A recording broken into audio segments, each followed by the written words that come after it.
Cynthia grew up watching the world move past her.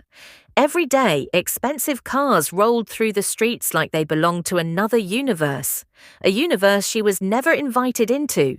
While others dreamed of love or family, Cynthia dreamed of escape. Escape from struggle, escape from being invisible, escape from a life she did not choose.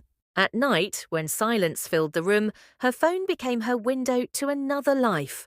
She scrolled endlessly, diamonds, hotels, private jets, smiling women living softly. Cynthia didn't envy the men beside them, she envied the freedom money gave them. In her heart, she believed poverty was the real enemy. Standing in front of the mirror, Cynthia spoke to herself without words. She promised she would never beg life for mercy again. No matter the cost, no matter the method, she would win.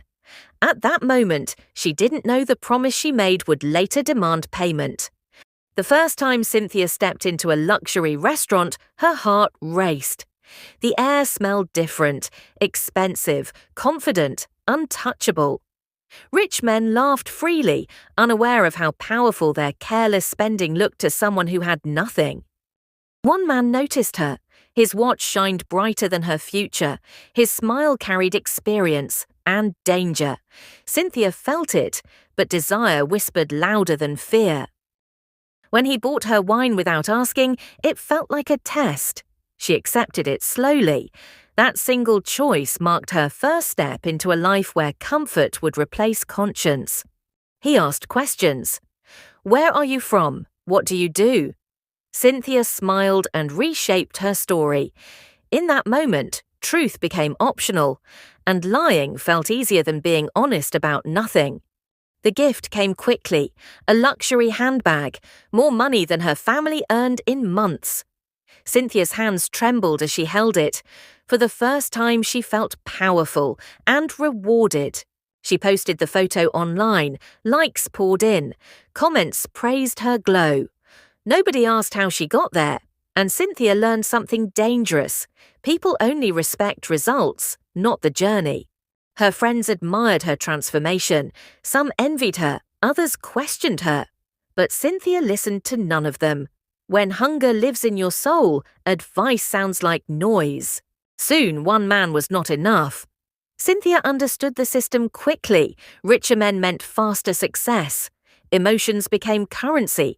Attention became investment. Her lifestyle upgraded rapidly. Better clothes, better hotels, better treatment. The faster she climbed, the harder it became to remember where she started. Calls from home became uncomfortable reminders of a life she wanted to erase. Cynthia ignored them, not because she hated her family, but because they reminded her of the truth she was running from. The luxury apartment felt like victory. City lights outside her window whispered success, but inside, silence grew louder. Cynthia studied emotions like a language. She learned when to cry, when to smile, when to pretend to care. Love was no longer a feeling, it was a strategy. Her first international trip felt unreal. Airports, business class, 5-star hotels. Cynthia told herself this was destiny, but destiny usually doesn't feel this heavy. Shopping without limits filled her days. Each purchase tried to silence the voice inside her that asked uncomfortable questions. One day, she noticed a poor girl staring at her with admiration. For a brief moment, Cynthia saw her past in that girl's eyes, hopeful, desperate, innocent. She turned away. Helping meant remembering, and remembering meant pain. Standing above the city, Cynthia smiled confidently. She believed she had beaten life. She didn't know life was only waiting for the right moment to respond. End of part 1. Come back for the next part and don't forget to like, comment, and follow for the next.